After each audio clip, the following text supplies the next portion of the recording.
ইয়াকুব আলী বিয়ে বাড়িতে এসেছে। জম্পেশ খাওয়া দাওয়া করলো। এখন অনেক রাত। সাথে করে একটা পলিথিনের ব্যাগ নিয়ে এসেছে ইয়াকুব আলী। কিছু খাবার টাবার সেই পলিথিনের ব্যাগে ভরেছে গোপনে। মাঝে মাঝে শখ করে ইয়াকুব আলী এই কাজটা করে। বাসায় ওর একটা কাজের ছেলে আছে, সে ভালো মন্দ খেতে চায়। সবসময় আলু ভর্তা, ডাল, শুটকি ভর্তা এইসব খাবার খায় ইয়াকুব আলী। দরিদ্র স্কুল মাস্টার, কি আর এমন আছে টাকা পয়সা। কাজের ছেলেটি যখন ইয়াকুব আলী তৈরি হয়ে বের হচ্ছিল তখন বলে দিয়েছিল পলিথিনের ব্যাগে করে কিছু খাবার যেন তার জন্য নিয়ে আসা হয়। ছেলেটির নাম রাসেল। ওকে ইয়াকুব আলী চায়ের দোকানের সামনে কাঁদতে দেখেছিল বছর তিনেক আগে। বলেছিল, তোমার বাসা কোথায়? ছেলেটি ঝরঝর করে কেঁদে বলল, বাসা সে চেনে না। তারপর ইয়াকুব আলী সে ছেলেটিকে বাসায় এনেছে এবং তার কাজকর্ম করে দেয় এই ছেলেটি। গ্রামে একটি বেসরকারি স্কুল আছে, বেতন খুবই সামান্য। সেখানে ইয়াকুব আলী অঙ্কের মাস্টার। অঙ্কে সে দুর্দান্ত ভালো এবং ছেলেপেলেদের ভালোই অঙ্ক শেখাচ্ছে ইয়াকুব আলী। খাবার নিয়ে যখন সে বাড়ির দিকে রওনা করলো তখন রাত বাজে 11টা। সামনে একটা খাল, সেই খালে একটা সাঁকো আছে।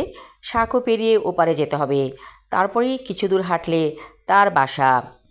ইয়াকুব আলী যখন সাঁকোতে উঠল তখন পেছন থেকে কেউ একজন বলল, ও ইয়াকুব মিয়া, তুমি কই যাও? তোমার পলিথিনে বিরিয়ানি নাকি? ইয়াকুব আলী কোনো কথার উত্তর দিল না।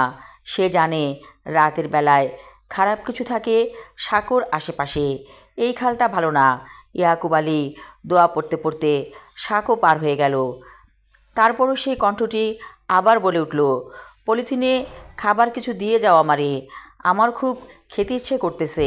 ইয়াকুব আলী তারপরও কোনো উত্তর দিল না। দোয়া পড়তে পড়তে চলে এলো বাসায়। রাসেল জেগেই ছিল। ইয়াকুব আলীকে দেখে খুশিতে ডগমগ হয়ে বলল, আমার জন্য খাবার আনছেন? ইয়াকুব আলী বলল, খাবার আনছি, খাইতে বসো।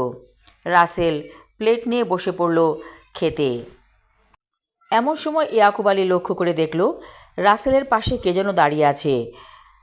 ইয়াকুব আলী বুঝে ফেলল যে জিনিসটা ওকে প্রশ্ন করেছিল সেটা বাসা অবধি এসে পড়েছে। রাসেল বলল, আর খাবো না, পেটটা কেমন যেন মোচড় দিয়ে উঠল। ইয়াকুব আলী বলল, প্লেট রেখে উঠে যাও, হাত ধুয়ে শুয়ে পড়ো। রাসেল চলে গেল। ইয়াকুব আলী দেখল সেই জিনিসটা গপাগপ করে রাসেলের প্লেট থেকে খাবারগুলো খাচ্ছে। ইয়াকুব আলী চুপচাপ চলে গেল তার বিছানায় শোবার জন্য।